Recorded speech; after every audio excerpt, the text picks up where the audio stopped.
अगर आप चाहते हैं कि लोगों का दिमाग उलझ जाए तो उन्हें सच्चाई समझाने की जरूरत नहीं है। उस माहौल में इतना ज्यादा झूठ और बकवास भर दो कि लोगों को लगे अब किसी बात पर यकीन करना ही फिजूल है। जब लोग सच से हार मान ले तभी तानाशाही पनपती है।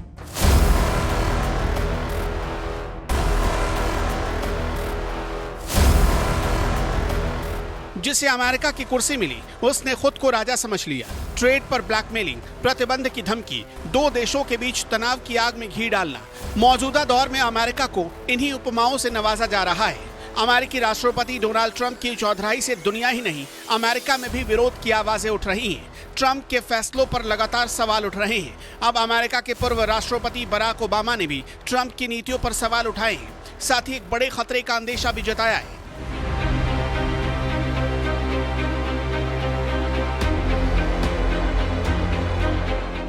कभी ट्रेड वॉर, कभी प्रतिबंध, कभी वीजा के नाम पर दुनिया को नचाना, तो कभी युद्ध के बीच चौधराई दिखाना, कभी सीज फायर का क्रेडिट लेना, तो कभी युद्ध में खुद कूद जाना। डोनाल्ड ट्रंप की नीतियां अमेरिका को तानाशाही की तरफ ले जा रही हैं। ये हमारा नहीं, पूर्व राष्ट्रपति बराक ओबामा का मानना है। ओबामा ने ट्रंप सरकार की आलोचना करते हुए कहा कि जो लोग आज अमेरिका की सरकार चला रहे हैं वो लोकतंत्र के बुनियादी सिद्धांतों को कमजोर कर रहे हैं। उन्होंने कहा कि लोकतंत्र में जरूरी है कि सरकार के बाहर और अंदर दोनों जगह से गलत चीजों का विरोध हो, लेकिन अब ऐसा नहीं हो रहा।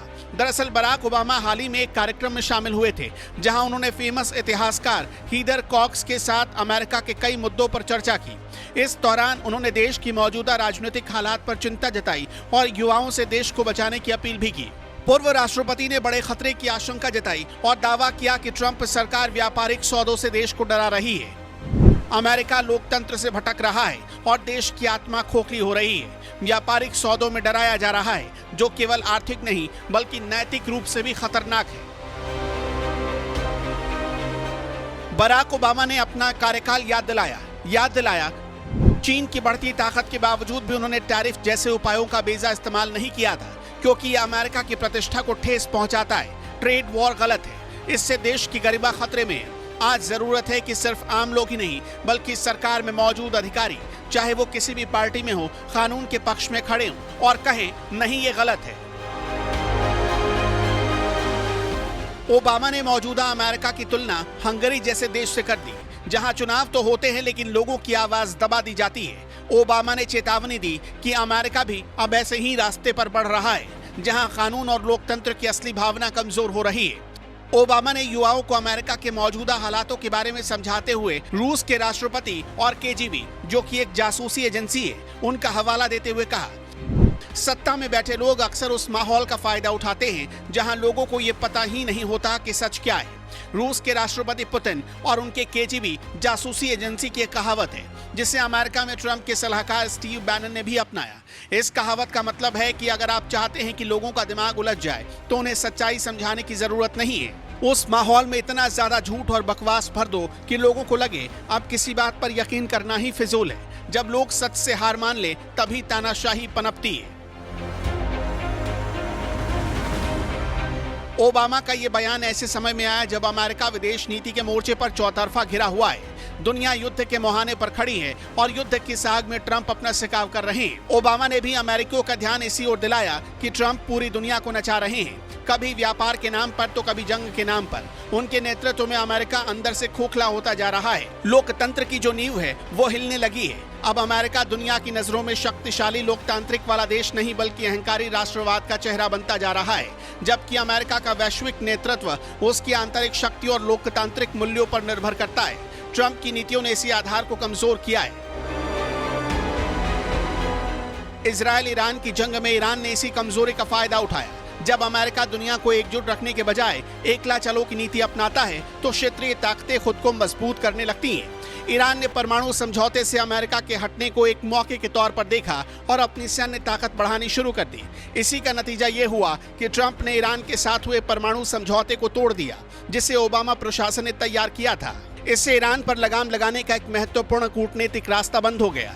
इसके साथ ही ट्रंप ने इजरायल को पूरी तरह से समर्थन देने की नीति अपनाई, जिससे मध्य पूर्व में शक्ति संतुलन बिगड़ गया। अब इजरायल और ईरान आमने सामने है और अमेरिका का वैश्विक नेतृत्व पहले की तरह मजबूत नहीं है। ऐसे में ओबामा की बात महज एक बयान नहीं बल्कि एक चेतावनी है कि जब कोई देश अपने लोकतांत्रिक मूल्यों से भटकता है और अंतर्राष्ट्रीय सहयोग को नजरअंदाज करता है तो उसका असर सिर्फ देश के भीतर ही नहीं बल्कि दुनिया भर में दिखाई देता है।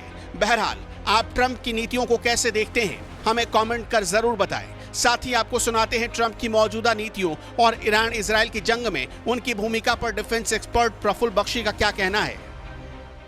इस समय अमेरिका का जो है फेस है वो डाउन होता जा रहा है।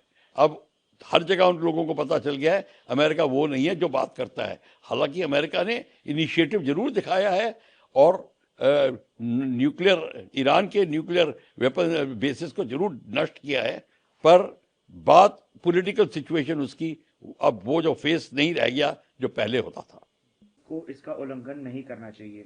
ईरान के विदेश मंत्री अब्बास अरागची ने पहले ट्वीट कर कहा था कि अब तक कोई समझौता नहीं हुआ, लेकिन बाद में उन्होंने एक बयान जारी करते हुए बताया कि अब सीज़फायर लागू हो गया है। सर, ये दोनों चीजें किस ओर संकेत कर रही हैं? क्या ईरान अब घबरा गया है यूएस के इंटरवेंशन? देखिए, ऐसा है, ये आप कतई ना सोचे कि ईरान घबरा गया है, बल्कि जो ईरान ने अटैक किया कतार के ऊपर तो अमेरिका हिल गया कि उसका सारे एसेट्स के ऊपर अटैक हो सकता है।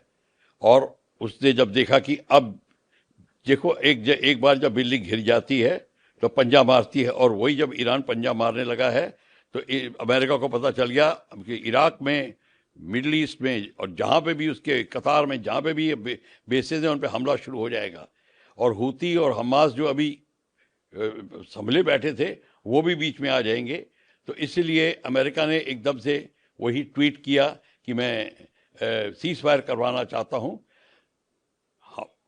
खमीनी सीज फायर की इंतज़ार कर रहा था, पर वो फेस सेविंग के लिए कर रहा था। वो ये नहीं कि माफ़ी मांगेगा कुछ, पर वो चाहता था कि ऐसी जब हो बात, मतलब सांप भी मर जाए लाठी भी ना टूटे, लड़ाई भी रुक जाए, उसे माफ़ी भी ना मांगनी पड़े, और वही हुआ। अब वही स्थिति आ गई है। अब सीज फायर हो गया है। उसने अनाउंस करने के बाद भी हमला करके दिखा दिया, और उसके बाद में अब वो सीज फायर कर रहा है। और उसके बाद में आप मान के चलिए कि खमीनी को भी पता चल गया है कि उसके भी दिन, पॉलिटिकल जो लाइफ है अब बड़ी कम रह गई है ईरान में, और वो भी किसी तरीके से खिसकना चाहता है सीन से। तो वो भी बहाना ढूंढ रहा था, तो उसको भी बहाना मिल गया है। तो ये है असली गेम। ये मत सोचिए कि ईरान डर गया है। हाँ, ईरान का नुकसान ज़्यादा हुआ है, ये मैं मानता हूँ, पर वो डरा नहीं।